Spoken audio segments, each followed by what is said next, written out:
विक्रम, आपका इस पूरी जानकारी के लिए। और हमारे साथ ब्रिगेडियर डॉक्टर सागर धीमन, डिफेंस एक्सपर्ट हैं ये, और ये हमारे साथ जुड़े हैं। सर, बहुत बहुत इस्तकबाल है आपका हमारे इस प्रोग्राम में। और हम आज मिलिटेंसी, दहशतगर्दी पर ही इस प्रोग्राम में बात कर रहे हैं। लेकिन पिछले काफी दिनों से जम्मू को जो है टारगेट बनाया हुआ है आतंकियों ने, और उधमपुर और किश्तवाड़ अभी इसके हालिया उदाहरण है। सर, तो कैसे देखते हैं आप, क्या वाकई जम्मू जो है नया टारगेट बन गया है आतंकियों के लिए, नया अड्डा बन गया है दहशतगर्दी फैलाने का? देखिए, जहां तक मिलिटेंसी जम्मू कश्मीर का सवाल है, हमने देखा एक वाटरशेड मूवमेंट थी जब 370 हटा। Why I call it a watershed movement? Because इस वक्त ये यूनिफाइड हेडक्वार्टर जो वहां फंक्शन करना चाहिए था, वो जब मैं वहां सर्व कर रहा हूँ, 3-4 बार मैंने सर्व किया है वैली के अंदर, तो उस वक्त वहां पे वो यूनिफाइड हेडक्वार्टर बनाया तो था, परंतु फंक्शन नहीं करता था। एज अ रिजल्ट जो तालमेल होना चाहिए सुरक्षा agencies, intelligence agencies, police, army वगैरह वगैरह, वो नहीं होता था। तो हमारा सक्सेस लेवल वॉज अराउंड 40-50%। परंतु 2019 में जब 370 हटा है, तो पूरी की पूरी command has gone to the ministry of home affairs. उसके बाद से शिकंजा इतना जबरदस्त कसा गया कि वैली के अंदर जो टेररिस्ट इंसिडेंट्स हैं वो ऑलमोस्ट जीरो हो गए हैं, और बहुत सारे मेजर लिए गए जिसके बारे में बाद में बात करेंगे। तो एज ए रिजल्ट उनके पास क्या ऑप्शन थी? उनके पास ऑप्शन थी कि वैली में अगर हम कुछ कर नहीं पा रहे हैं तो लेट्स शिफ्ट टू, एक मिनट मुझे हमें दीजिएगा।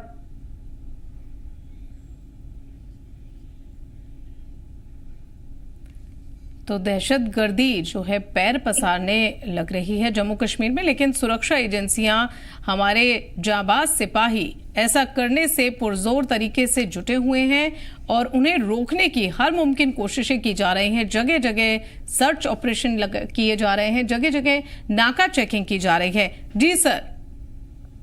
जी, सॉरी फॉर इंटरप्शन, कुछ गड़बड़ हो गया था। अच्छा, तो what I was telling you is कि उन्होंने शिफ्ट किया राजौरी पुंछ में। राजौरी पुंछ में भी इस वक्त operation all out, search operation चल रहा है, ऑल आउट चल रहा है, यानी कि पूरा टेररिज्म सफाया करना है। फिर उसके बाद इनके पास क्या ऑप्शन थी? पाकिस्तान के जो स्ट्रेटेजिस्ट थे, आईएसआई हैंडलर्स थे, इन्होंने बोला कि जो इन्फिल्ट्रेशन रूट्स हैं वो सारे के सारे, स्पेशली इंटरनेशनल बॉर्डर के ऊपर से, वो सारे के सारे जम्मू, सांबा, कठुआ से होते हुए वो अपर ईस्टर्न साइड पे चलते हैं, आउटर शिवालिक्स पे।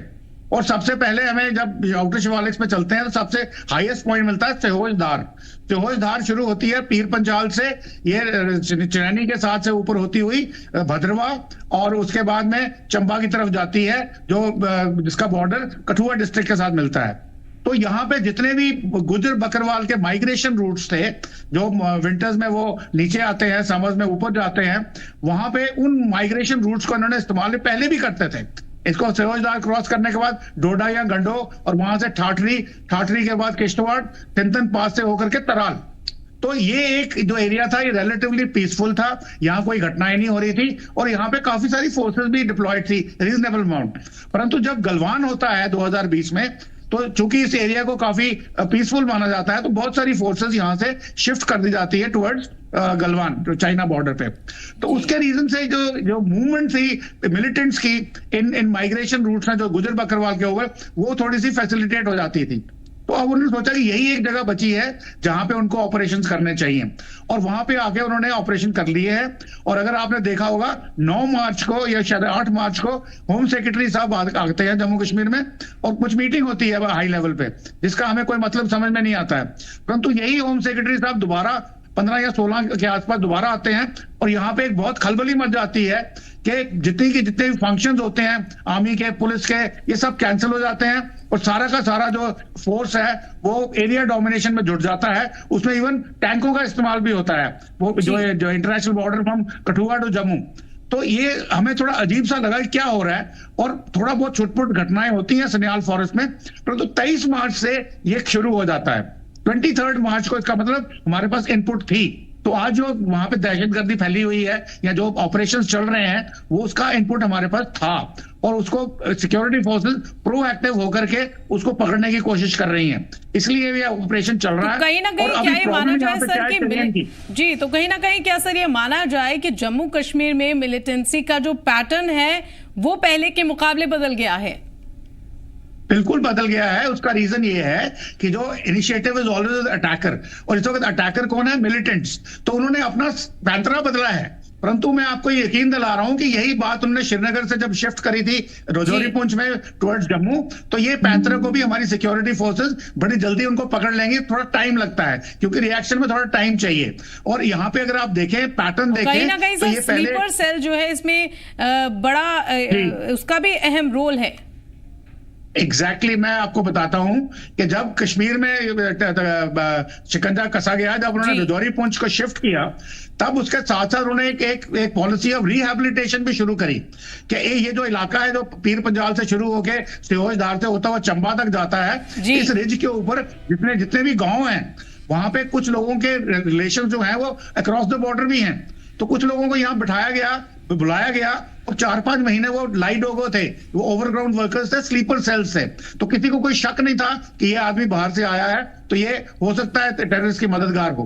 परंतु उनको अब जगाया गया है मंथ ऑफ फरवरी मार्च के अंदर जम्मू रीजन में। तो वो लोग आके मदद करते हैं, फैसिलिटेट करते हैं टेररिज्म की। दूसरा देखिए, जो लोकल लोग हैं, ओवरग्राउंड वर्कर्स यहाँ पे अभी भी एक्टिव हैं, और उसके ऊपर हमारी एनआईए या दूसरी फोर्सेस ने काफी शिकंजा कसा है। उनकी प्रॉपर्टी सीज की जा रही हैं, उनको जेलों में डाला जा रहा है, सर्चेस की जा रही हैं। इसके अलावा भी मैं बोलूंगा कि हमारे जो गुजर बकरवाल भाई हैं वो बहुत जबरदस्त नेशनलिस्ट हैं, कोई शक नहीं है इसमें। अगर आपको मैं याद दिलाऊं, राजौरी पुंछ में उनके मेमोरियल बने हुए, उन्होंने जाने दी हैं भारत की रक्षा के लिए और सिक्योरिटी फोर्सेस की मदद के लिए। परंतु यहां इस वक्त हम रूल आउट नहीं कर सकते, रेडिकलाइजेशन हो सकती है, हो सकता है उनका मन बदल गया हो। और जिन इलाकों की हम बात कर रहे हैं, वहां पे अगर मान लो एक हमने बोला एक गांव है, मचेडी हाइट्स की बात करते हैं या मंडी हाइट्स की बात करते हैं, वो कहने को तो एक गांव है, मगर वहां पे 2 घरों के बीच का फासला 100 मीटर, 1 किलोमीटर, एक हाइट से दूसरी दूर, तो वो आपस में एक दूसरे से कोऑर्डिनेट नहीं कर सकते। और अगर वहां कोई मिलिटेंट चला गया है तो वो बंदूक के डर से उनसे कुछ भी करवा सकता है। और साथ में ये भी बोलते हैं कि अगर हमारे जाने के बाद अगर आपने सिक्योरिटी फोर्सेस को हमारी इंफॉर्मेशन दी तो हमने आपका आधार कार्ड और आपका सिम यूज करके पिछले अपने पार भेज दिया है, तो अगला मिलिटेंट जो आएगा वो आपको एलिमिनेट करेगा। तो यानी स्थानीय युवाओं में जी, तो कहीं ना कहीं स्थानीय युवाओं में जम्मू कश्मीर के रेडिकलाइजेशन फिर से तेज हुआ है क्या? ये हो सकता है, अभी इसके बारे में हम कह नहीं सकते, but radicalization could be one of the reasons. Secondly जो बात है, जब वो जाता है रात को खाना मांगता है तो उनको डरा करके साथ में उनको 5,000, 6,000, 10,000 की रकम दे के आता है। अब ये प्रलोभन है, गरीब लोग हैं, हो सकता है वो रकम के लालच में नहीं बोल रहे, और इसके अलावा गन के ऊपर उनको कुछ भी करवा लो। तो इस किस्म का मैं उनको दोष नहीं दूंगा। मैं कहूंगा इस वक्त हमारी जो शासन है या हमारा जो तंत्र है वो इन लोगों को सिक्योरिटी नहीं प्रोवाइड कर पा रहा कि वो खुल के आए और बोलें। तो इसलिए उनको दोष नहीं दिया जाना चाहिए। वो किसी भी लालच के अंदर, ये काम गरीब लोग हैं, लालच के अंदर आ गए, ये काम कर सकते हैं कि उनकी हेल्प करें। और ये प्रॉपर रूट्स है, जगह जगह पे डोक्स बनी हुई हैं, वहां पे ये अपना आर्म्स एमुनिशन का कैचे रख सकते हैं, लॉजिस्टिक सपोर्ट की चीजें रख सकते हैं, तो इसलिए ये फैसिलिटेट करता है। परंतु अभी फोर्सेस की एक्रीशन शुरू हो गई है backwards towards Jammu region, and within few days, within few weeks everything will be over.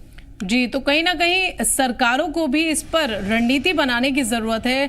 खासतौर पे आपने जिक्र किया गुजर बकरवाल समुदाय का, तो इन लोगों के लिए खासतौर पर कुछ ऐसे इंतजाम जरूर किए जाने चाहिए सरकार की तरफ से, ताकि रेडिकलाइजेशन को रोका जा सके। और जिस तरीके से युवाओं को पैसे की जरूरत होती है जाहिरी तौर पर हर इंसान को, और पैसे के लोभन में कुछ लोग कर भी जाते होंगे, और बिना मदद के जम्मू कश्मीर में आतंक जो है वो फैल नहीं सकता। ये भी कहीं ना कहीं सच है सर। देखिए, इसके अलावा एक बात और मैं कहना चाहूंगा कि युवाओं के अलावा जो यहाँ पे लोकल गांव हैं, वहां पे एक सिस्टम हुआ करता था किसी जमाने में, अपना लंबड़दार चौकीदार का सिस्टम था। ये गवर्नमेंट की तरफ से बनाया गया हुआ था, इसको सस्पेंड कर दिया गया है। अब जो human intelligence eyes and years होनी चाहिए थी इंटेलिजेंस सोर्सेज की या सिक्योरिटी फोर्सेज की, वो तो है ही नहीं। फिर यहाँ पे विलेज डिफेंस गार्ड्स का भी गठन किया गया था, उनको भी डिसबैंड कर दिया। तो अब गवर्नमेंट को चाहिए कि लंबड़दार चौकीदार सिस्टम को स्ट्रेंथन करें, विलेज डिफेंस गार्ड जो यहाँ पे एक्स सर्विसमैन हैं उनको वेपन्स दें, और जिनके पास अपने वेपन्स हैं जो आपने इलेक्शन के टाइम पे जमा किए थे उनको वापस करें, वेपन्स लाइसेंस रिन्यू करें, और साथ में एक ऐसा कोई सिस्टम बनाएं कि एक कोई मान लो कोई ऐप हो या कोई हेल्पलाइन नंबर हो जिसपे कोई भी सिटीजन फटाफट जैसे ही कोई मूवमेंट करता है और वो करके इमीडिएटली उसको पास करता है और सिक्योरिटी फोर्सेस को एक्शनेबल इंटेलिजेंस मिलती है। तो पॉइंट इज एक्शनेबल इंटेलिजेंस, कि अगर आप मुझे बता दीजिए कल यहाँ मिलिटेंट था, उसको मैं क्या करूंगा? मुझे चाहिए कि मुझे कोई बोले कि सर यहाँ पे मिलिटेंट छुपा हुआ है, अभी आके ऑपरेशन करिए, उसको एलिमिनेट करिए।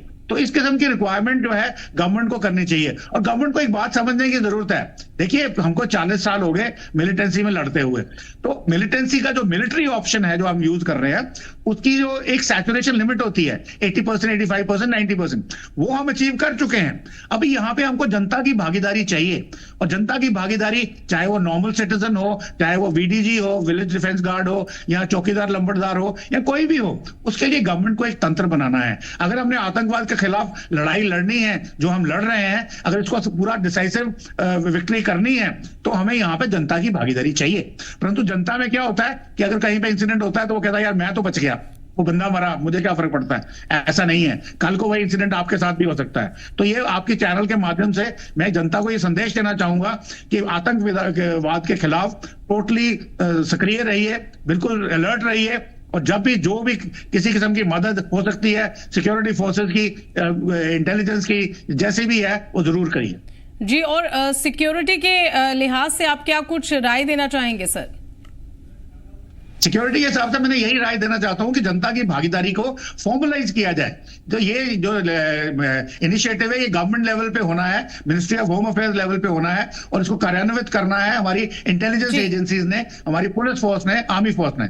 तो जनता की भागीदारी किस तरीके से करनी है, कुछ चीजें मैंने सजेस्ट करी हैं, वीडीजी, नंबरदार, चौकीदार, या कोई हेल्पलाइन, कोई इस किस्म की। तो जो हमारे बुद्धिजीवी हैं वो बैठ के ग्राउंड पे जो काम कर रहे हैं, दे कैन ऑलवेज वर्कआउट कि हम क्या बेस्ट हो सकता है कि कोई भी आदमी, देखिए जो मिलिटेंट है वो हमेशा उसको आया है, उसको पता आर्मी कहाँ है, उसको पता पुलिस कहाँ है, वहां वो नहीं जाएगा, वो जाएगा किसी सिविलियन जगह पे, क्योंकि उसको लॉजिस्टिक्स की जरूरत है, रोटी की जरूरत है, कितना खाना कैरी करेगा वो।